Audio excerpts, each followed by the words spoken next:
Computers have come a long way since they were born. They were born. Computers have come a long way since they were born. They were born. It's interesting to see the history all laid out before me.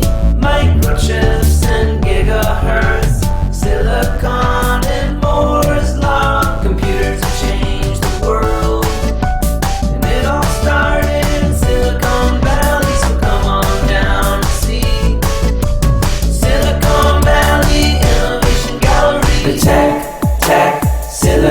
Silicon Valley Innovation Gallery.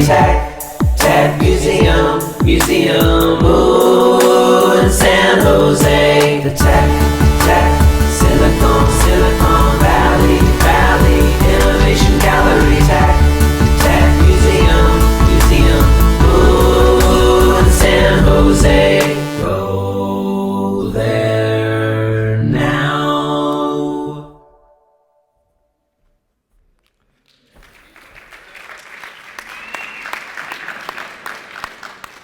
That was definitely not me.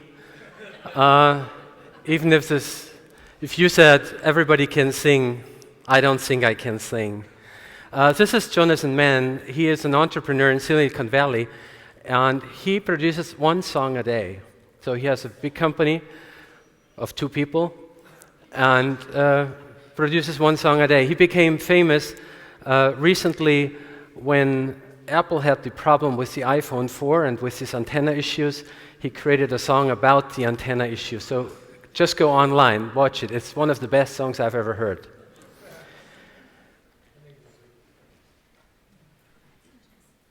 The song you just heard is about a gallery we opened in the Tech Museum in Silicon Valley. Until recently, I was the head of this place. And I'm an observer, I'm not an inventor. I observe innovations and inventions, and that's what my talk will be about today. The Innovation Gallery demonstrates key innovations of Silicon Valley. And so I give you an example. You all know Google Earth from your home computer, but Google built a very special exhibit for the Tech Museum. It's a cylinder where you can go inside. And while you're inside, you navigate yourself through Google Earth, and you can walk across the Golden Gate Bridge, you can walk across the Marienplatz in Munich, so you can go up the Eiffel Tower in Paris, and it's actually a lot of fun. And before I came here, I went into the cylinder, walked through the city of Munich, looked through the window of my apartment at Marienplatz, and I was lucky that I was not sitting there. So the kind of virtual reality makes our heads spin, and that's what these exhibits show. So if you want to be on the forefront of Silicon Valley, come to the Tech Museum in San Jose.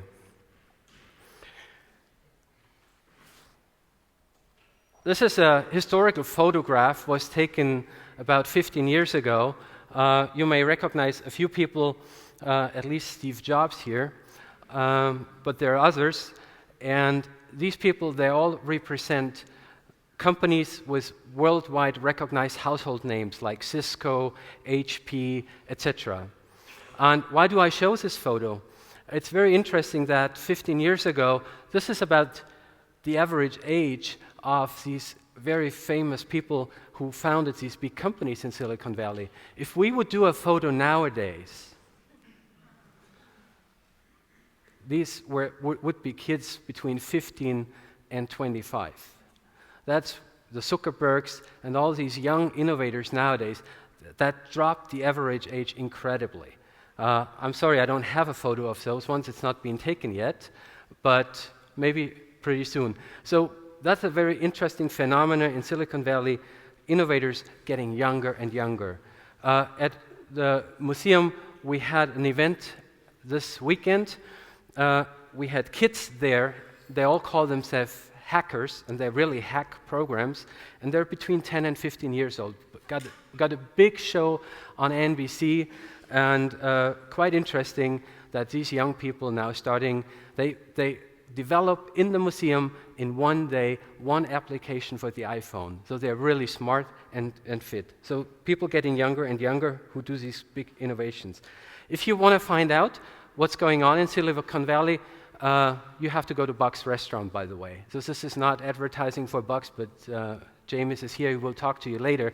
That is actually the place where you can put your finger on the pulse of what's going on in Silicon Valley. Important to know, for my place at least, I had to build exhibits for, is the next big thing is already being invented. But you need to figure out where it is and what it is. And that is actually the most difficult thing. I'm a follower of what's going on in Silicon Valley since I was 17 years old. I was always very excited about the valley, but I had a very complicated life so far, and I don't know why I didn't become an inventor, so I just became an observer. But I also enjoyed computer programming. I bought the first handheld computer on the market in 1981, and I wrote some code which was asking for Latin vocabulary in random order. I had to learn random, and I bought myself a computer, programmed it myself. And my teachers at school finally told me that I'm very good in programming, but I'm still lousy in Latin. So that may never change, I don't know. I got so excited about computer programming that I do it almost every day, like other people do yoga. My programs are not of any use, but I just do it for fun. And I hang out a lot with young kids in Silicon Valley, go to these hacker dojos, and I'm very excited when I can learn something from them, how to do a better programming. I got my 15 minutes of fame by writing a computer program many, many years ago for analyzing 17th century watches, finding out who made those, and where they made, and where they were sold. That is a very historical program. I got an award from the G. Paul Getty Museum at those days. So my life is always very connected to IT and computers. But museum became a keyword in my life as well, and most of my professional life I worked in art museums and in science museums as well, all around the world.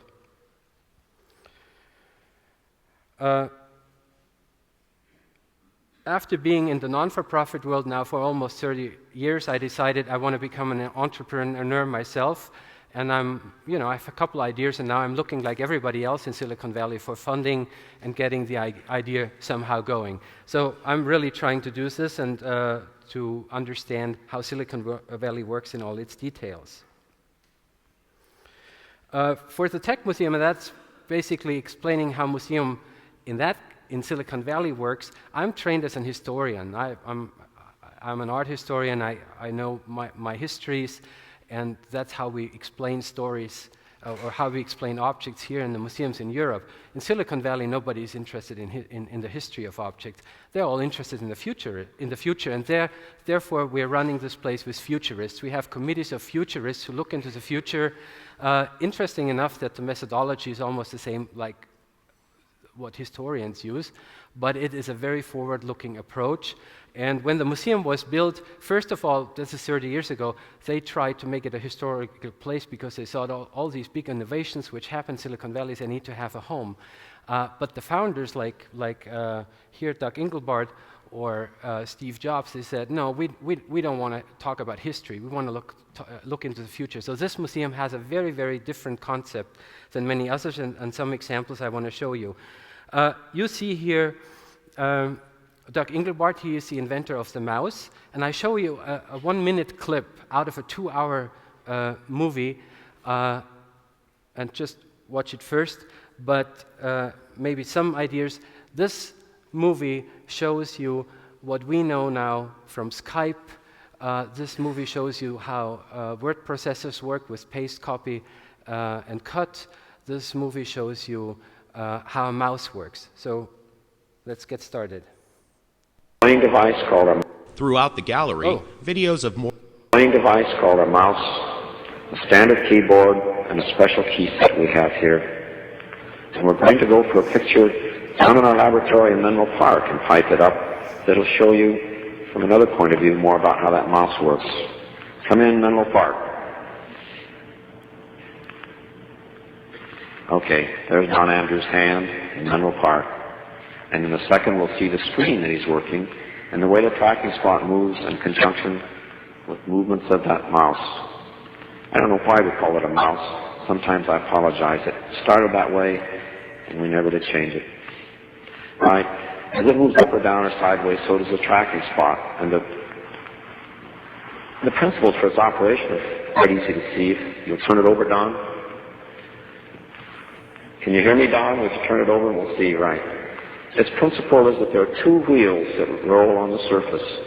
But since they're right angles and kind of sharp edges, one will roll. When do you guess this video was taken?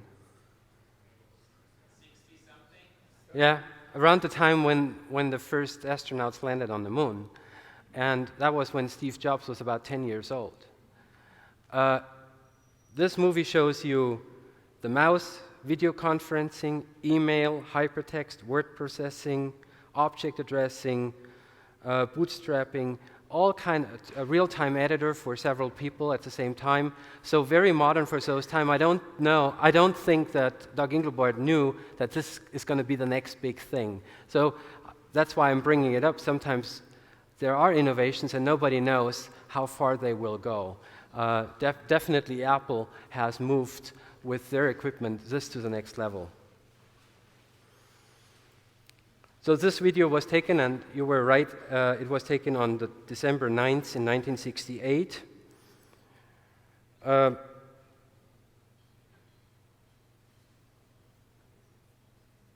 So in the museum, when we try to walk away from this historical approach, we figured out ways how to let kids participate in building exhibits. And I give you a little movie on that here. Throughout the gallery, videos of more than 100 local kids, aging in range from 6 to 18, loop regularly, explaining the science principles. Unlike most new galleries that open at the Tech Museum, the Tech Challenge Gallery opened in prototype mode. So prototyping is an important vocabulary, and there's no text labels anymore in the exhibits. What we do is we bring kids in the museum, and we teach them about a science experiment, and then they repeat that in the front of the camera. And here's an example. Hi, my name is Abiram Wardiker, and I've learned a lot about magnets today. But one thing I'd like to focus on, and one thing I like the most, is how magnets repel and how magnets attract. Now you must be thinking that north attracts with north and south attracts with south. But it's actually the opposite. North attracts with south, and south attracts with north. And north and south repel from each other. Let me show you a demonstration. Now it's repelling. So we have produced hundreds of those videos, and they're very popular. They're on YouTube, they're on iTunes, so if you have fun, just watch them. We also tried to figure out a different way how to build our exhibits. So we have replicated our museum in Second Life. We invite everybody, as well you, to build exhibits there, and if we like them, we copy those ones into the real world. So the whole world is becoming our laboratory, and you should go on Second Life, and then you're going to see this. This is our museum there, and this is Peter, myself. I'm famous for my green jacket over there. And the fun thing in Second Life, you don't walk, you can fly. Second Life was very popular a few years ago. For us, it's still. And if somebody builds an exhibit we like, and we replicate, first of all, you get mentioned in the museum there on a label, but we also pay you money for it. And we have paid people up to $10,000 for good ideas.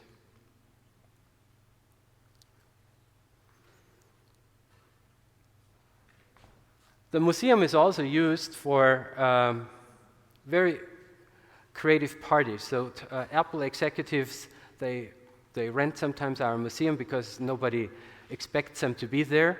And here, after they had done their work, they were on the holodeck of Spaceship Enterprise, Star Trek, and had real fun. And the scientists catch up on their sleep. Suddenly, the computers pick up a signal. It's coming from somewhere in the direction of the constellation Sagittarius, over 200 light years away. But this is no ordinary signal. There is no known natural phenomenon to explain it. This blip looks like a mark of technology, perhaps a sound of intelligent life.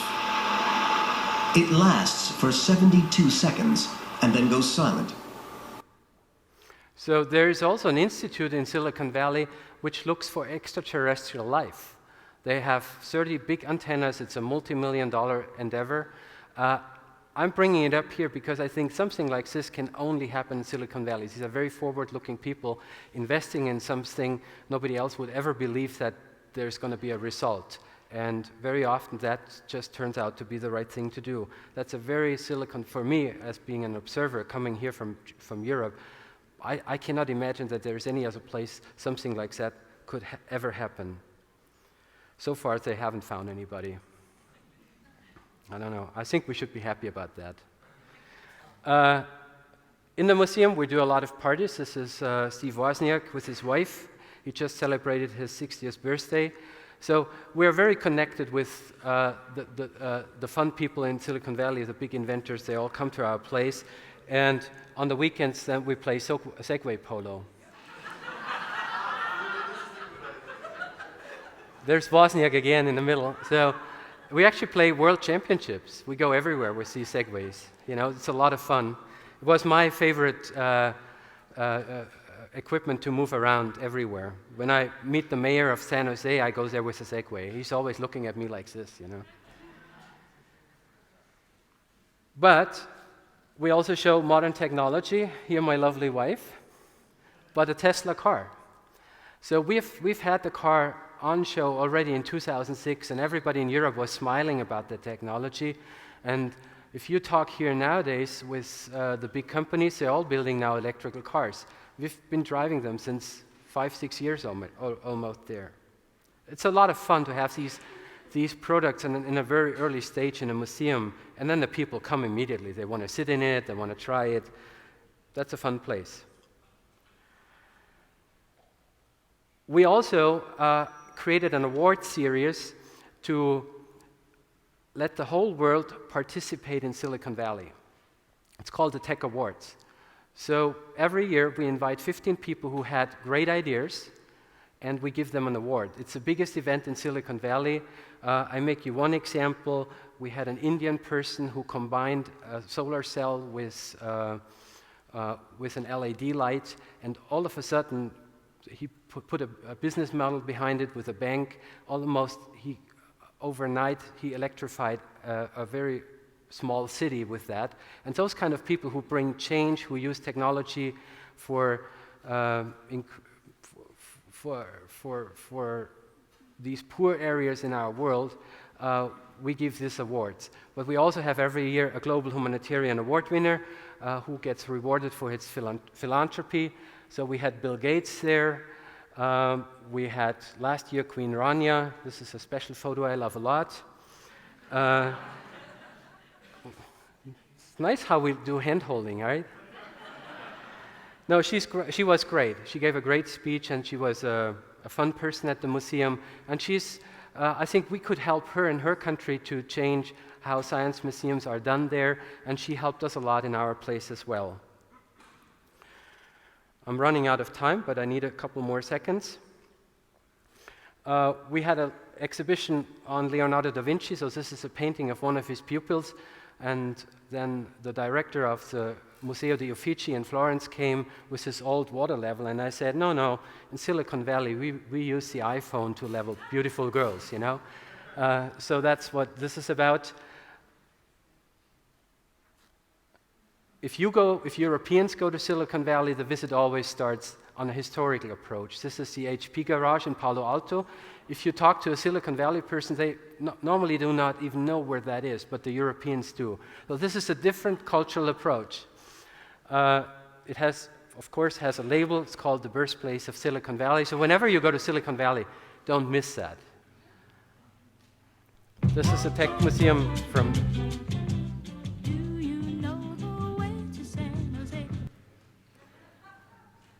Yeah, you all know that song. So now you know what it is made for. This is the globe there. That is our museum. My name is X. I'm going to talk about... Wait, never mind. Can I start over? So I will not start over. I will just ask you to go there. And starting over and over again, this is the infinite loop of how to find the next big thing. And the next big thing is already there. We just have to find out where it is. Thank you very much.